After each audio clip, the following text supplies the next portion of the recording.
सामान्य ज्ञान, SSC GD UP triple C, SSC, SSC CGL, UPPCL, बिल्कुल सही देख रहे हैं आप। देखते ही याद करें, जीके जीएस जो कभी नहीं भूलेंगे। एक बार वीडियो को पूरा देख लें और जो क्वेश्चन इस एमसीक्यू में कराया जाएगा वो एक बार देखने के बाद आप पेपर में बिल्कुल आसानी से हल कर सकेंगे। तो देखते हैं आज का पहला क्वेश्चन। निम्नलिखित में से किसने भगवत गीता का अंग्रेजी में अनुवाद किया? Option A Charles Wilkins, option B Alexander Cunningham, option C Max Muller, option D James Prinsep. तो सही उत्तर होगा इसका ऑप्शन ए चार्ल्स विल्किंस। आइए देखते हैं इसके की पॉइंट्स। चार्ल्स विल्किंस ने भगवत गीता का अंग्रेजी में अनुवाद किया। वह इसका अनुवाद करने वाले पहले व्यक्ति थे। वह एशियाटिक सोसाइटी के संस्थापक सदस्य थे। अलेक्जेंडर कनिंघम ने वर्ष 1861 में भारतीय पुरातत्व सर्वेक्षण की स्थापना की। 1837 में कनिंघम ने सारनाथ में उत्खनन किया। जेम्स प्रिंसेप ने अशोक के शिलालेखों की व्याख्या की। मैक्स मूलर ने ऋग्वेद संहिता का अनुवाद किया। अगला प्रश्न, 1923 में नागपुर में कौन सा सत्याग्रह हुआ था? क्वेश्चन है 1923 में नागपुर में कौन सा सत्याग्रह हुआ था? तो आपको सही उत्तर बताना है। ऑप्शन दिए गए हैं, नमक सत्याग्रह, झंडा सत्याग्रह, व्यक्तिगत सत्याग्रह या इनमें से कोई नहीं। तो सही उत्तर होगा इसका ऑप्शन बी झंडा सत्याग्रह। अगला इसके बारे में जानते हैं। झंडा सत्याग्रह 1923 में जबलपुर और नागपुर में आयोजित किया गया था। मार्च 1923 में बिलासपुर के टाउन हॉल में पहली बार तिरंगा फहराया गया। 17 अगस्त 1923 को सरदार पटेल के नेतृत्व में झंडा संपन्न हुआ। व्यक्तिगत सत्याग्रह, स्वतंत्र भाषण के अधिकार की पुष्टि के लिए महात्मा गांधी ने व्यक्तिगत सत्याग्रह की शुरुआत की। क्वेश्चन पूछा गया व्यक्तिगत सत्याग्रह की शुरुआत किसने की?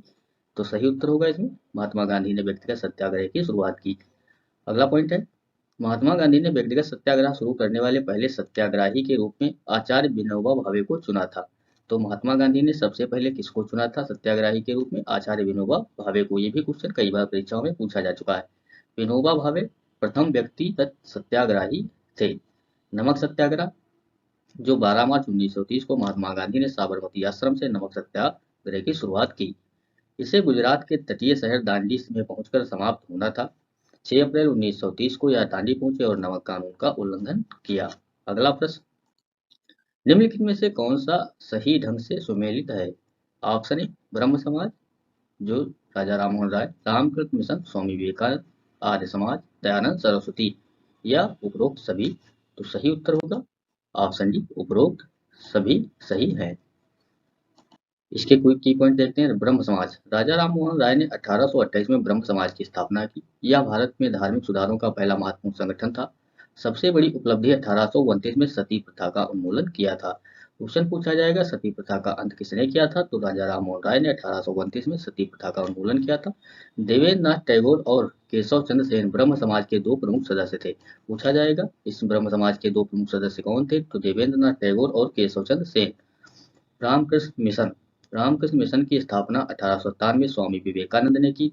इस मिशन ने गरीबों की मदद करने के लिए और महिलाओं की स्थिति में सुधार करने के लिए काम किया। इसने अस्पृश्यता और अंधविश्वास के खिलाफ लड़ाई लड़ी। आर्य समाज की शुरुआत स्वामी दयानंद सरस्वती ने 1875 में की। लाहौर आर्य समाज का केंद्र बन गया। वे वेदों को मानते थे और उन्हें अचूक मानते हैं। इसने एक भगवान पर जोर दिया। इसने मूर्ति पूजा का बहिष्कार कर दिया। अगला प्रश्न, साइलेंट वैली राष्ट्रीय उद्यान कहाँ अवस्थित है? साइलेंट वैली राष्ट्रीय उद्यान कहाँ अवस्थित है? ऑप्शन दिए गए हैं, तमिलनाडु, केरल, उड़ीसा, छत्तीसगढ़। तो सही उत्तर होगा इसका ऑप्शन बी केरल में साइलेंट वैली स्थित है। साइलेंट वैली राष्ट्रीय उद्यान केरल के नीलगिरी पर्वत में पलक्कड़ जिले में स्थित है। यह नीलगिरी बायोस्फीयर रिजर्व के केंद्र में है और इसमें दक्षिण पश्चिम घाट वर्षा वन और उष्णकटिबंधीय आर्द्र सदाबहार जंगल शामिल है।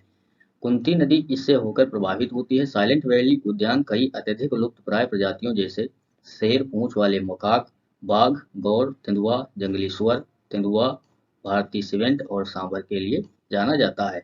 अब केरल में राष्ट्रीय उद्यान कौन कौन से हैं? तो अनामुड्डी 16 राष्ट्रीय उद्यान, एराविकुलम राष्ट्रीय उद्यान, मथकेतन 16 राष्ट्रीय उद्यान, पंब दुंग 16 राष्ट्रीय उद्यान और पेरियार राष्ट्रीय उद्यान स्थित हैं। अगला प्रश्न, गुप्त युग के दौरान आर्यभट्ट एक महान थे। क्या थे? राजनेता थे, मूर्तिकार थे, गणितज्ञ या उपरोक्त में से कोई नहीं। तो सही उत्तर हो ऑप्शन सी, गुप्त युग के दौरान आर्यभट्ट एक महान गणितज्ञ थे। गुप्त युग के दौरान आर्यभट्ट एक महान गणितज्ञ थे। इसीलिए राइट आंसर होगा ऑप्शन सी। गुप्त काल गणित और खगोल विज्ञान के क्षेत्र में अपनी उपलब्धियों के लिए अद्वितीय है। आर्यभट्ट ने आर्यभट्टीय और सूर्य सिद्धांत की रचना की। आर्यभट्टी में उन्होंने प्रथम 9 संख्याओं का स्थानीय मान तथा शून्य के प्रयोग का वर्णन किया था। उन्होंने पाई के मान की गणना की और बीजगणित का आविष्कार किया। सूर्य सिद्धांत में उन्होंने साबित किया कि पृथ्वी सूर्य के चारों ओर घूमती है और अपनी धुरी पर घूमती है।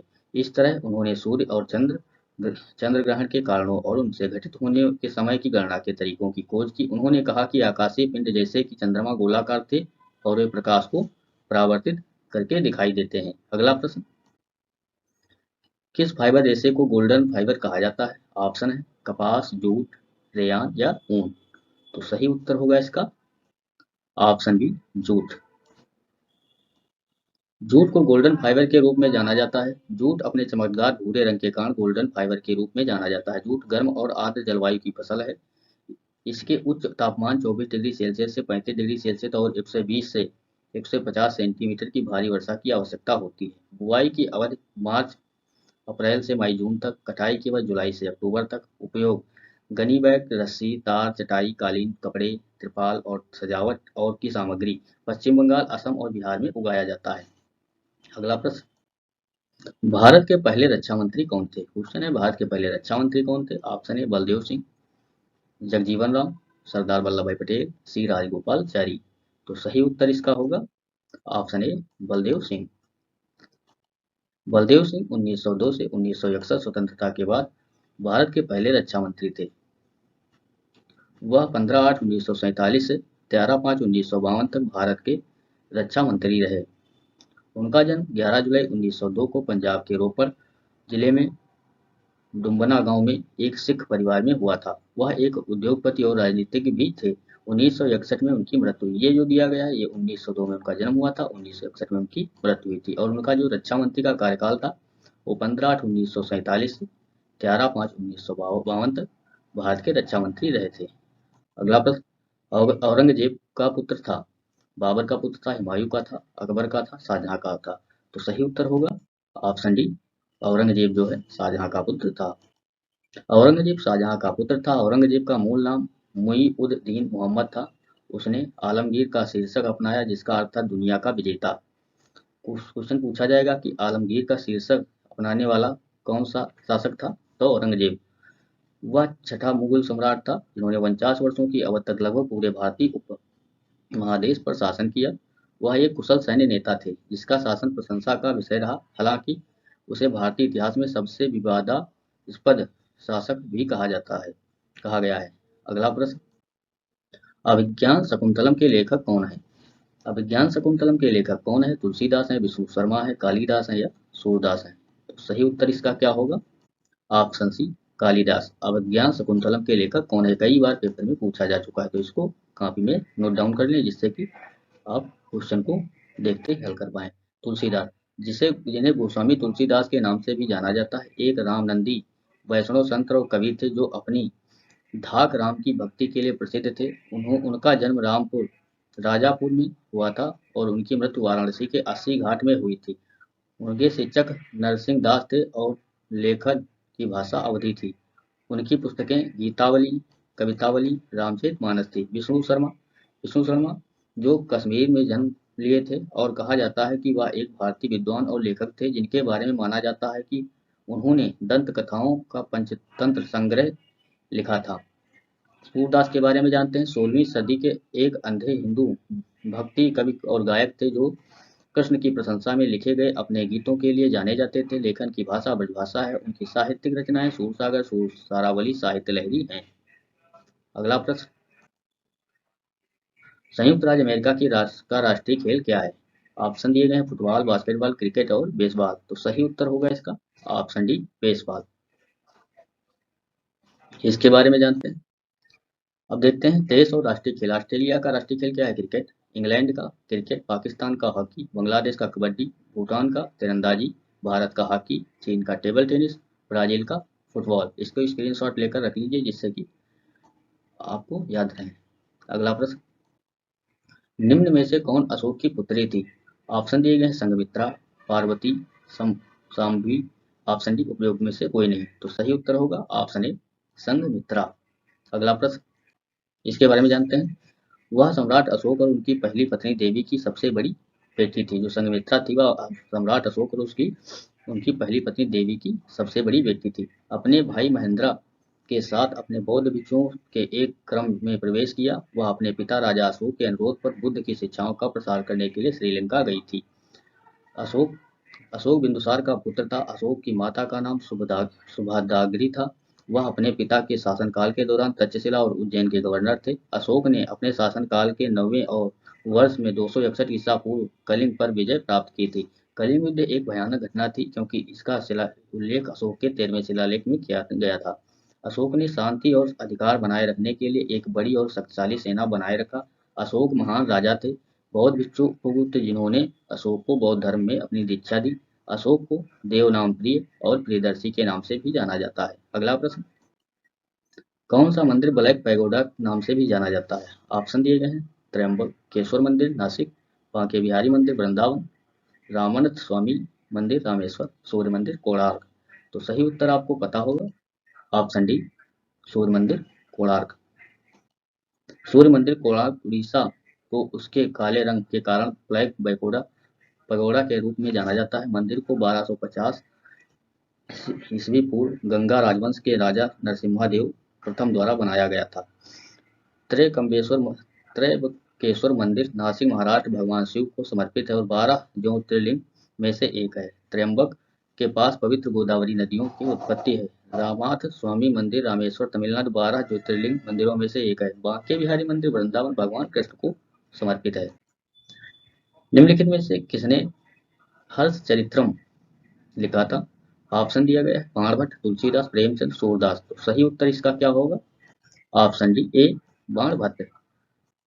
बाणभट्ट ने हर्षचरित्रम लिखा था। बाणभट्ट राजा हर्षवर्धन के शासनकाल के एक कवि थे। पूछा जाता है कि बाणभट्ट किसके दरबारी कवि थे, तो हर्षवर्धन के शासनकाल के कवि थे। उनके दो प्रमुख कार्य हर्षचरित्र और कादम्बरी हैं। निम्न में से कौन सा राज्य राजा निम्नलिखित में से कौन सा राज्य राज्यसभा को अधिकतम सदस्य भेजता है। ऑप्शन देंगे उत्तर प्रदेश, बिहार, पश्चिम बंगाल, महाराष्ट्र। सही उत्तर होगा ऑप्शन ए उत्तर प्रदेश। उत्तर प्रदेश में राज्यसभा की सबसे अधिक सीटें। उत्तर प्रदेश के विधानसभा में 403 सदस्य निर्वाचित होते हैं और एक नामांकित एंग्लो इंडियन सदस्य 5 साल की अवधि के लिए होता है। राज्य भारतीय संसद के अवर सदन लोकसभा में 80 सीटें और भारतीय संसद के उच्च सदन राज्यसभा में 31 सीटों का योगदान देगा। महाराष्ट्र में राज्यसभा की सीटें 19 सीटें, तमिलनाडु में राज्यसभा की सीटें 18 सीटें, कर्नाटक में राज्यसभा की 12 सीटें। उत्तर प्रदेश के बारे में जानते हैं। उत्तर प्रदेश दिवस 24 जनवरी को मनाया जाता है। कई बार पेपर में पूछा गया उत्तर प्रदेश दिवस कब मनाया जाता है, 24 जनवरी को। एक बार जूनियर असिस्टेंट में भी पूछा जा चुका है। 24 जनवरी 1950 को संयुक्त प्रांत का नाम बदलकर उत्तर प्रदेश कर दिया गया था। इसका गठन 1 अप्रैल 1937 को संयुक्त प्रांत के रूप में हुआ था।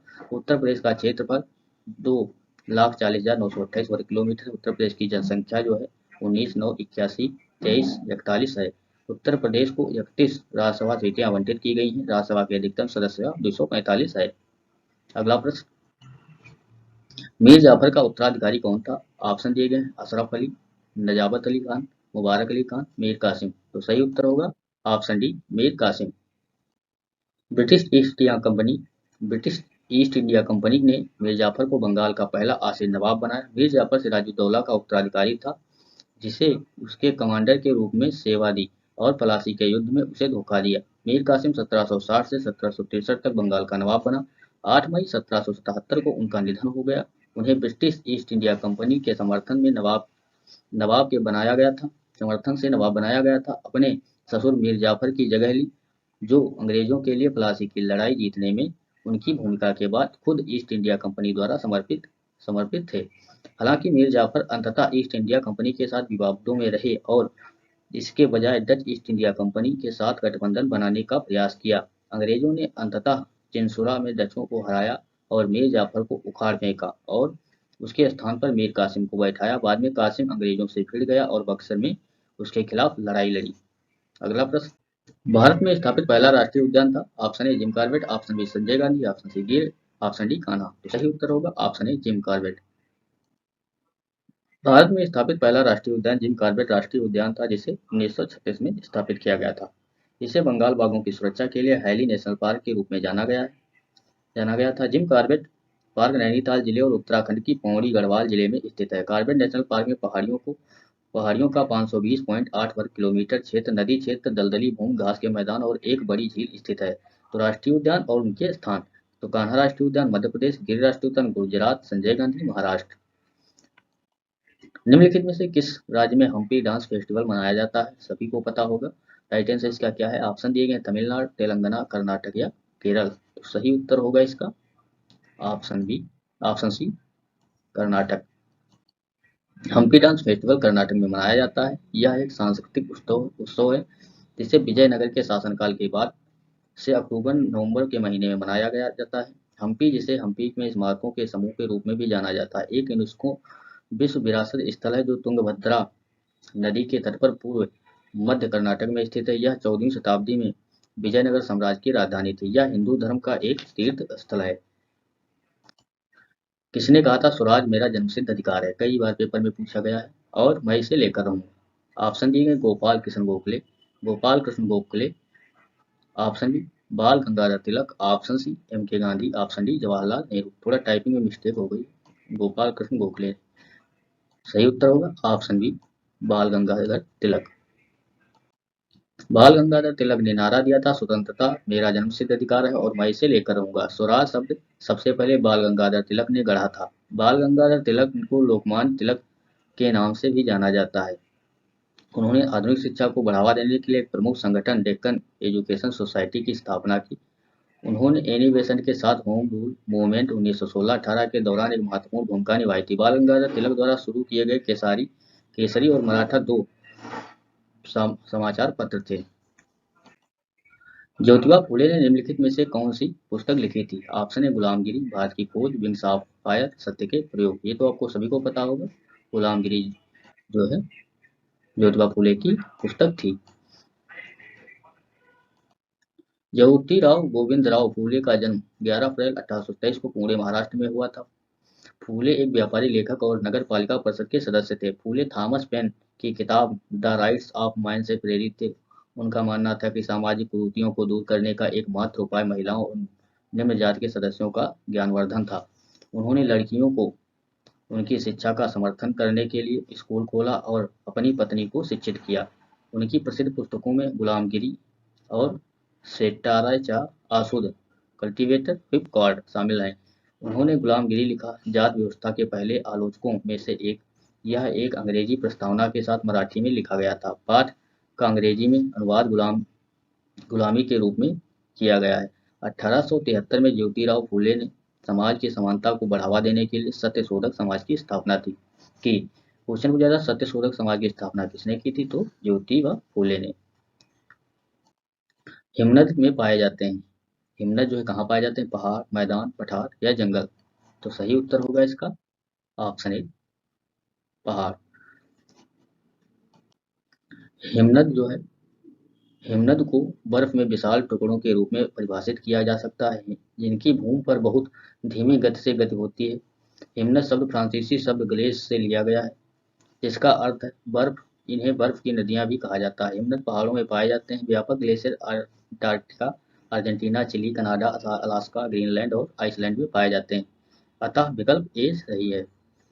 पर्वतीय हिमनद व्यापक है, विशेष रूप से एंडीज, हिमालय, रॉकी पर्वत, काकेशस, स्काई डेनेवाई पर्वत और अल्प्स में है। हिमनद का निर्माण तब शुरू होता है जब हर साल अधिक बर्फ जमा हो जाती है और फिर पिघल जाती है।